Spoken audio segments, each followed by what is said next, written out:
18 July Bangladesh time সকাল 10টায় BTS এর permission to dance on stage live হবে, যেটি তাদের 2021 থেকে 2022 সালের সেউল কনসার্টের অঙ্গিকে। এই লাইভ অ্যালবামে 22টি ট্র্যাক অর্থাৎ গান থাকবে। এইগুলো সবগুলোই পুরনো গান, কিন্তু এটি বিটিএস এর কামব্যাকের একটা বিশাল হিন্টস।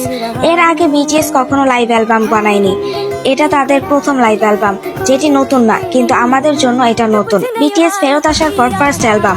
এই অ্যালবামে কোনো নতুন গান নেই। বিটিএস নতুন অ্যালবাম রিলিজ করবে 2026 সালের মার্চ মাসে, যেটার তারিখ এখনো ঘোষণা করা হয়নি। 2025 সালে বিটিএস এর কোনো সিঙ্গেল গান আসতে পারে, যেমন বাটার ছিল সিঙ্গেল।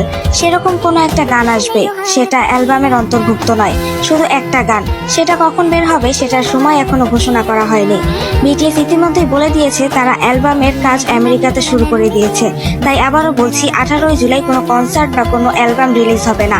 হবে বিটিএস এর প্রথম লাইভ অ্যালবাম, যেটা 2021 সাল থেকে 2022 সালের permission to dance on stage Seoul কনসার্টের টোটাল 22টা গান নিয়ে হবে।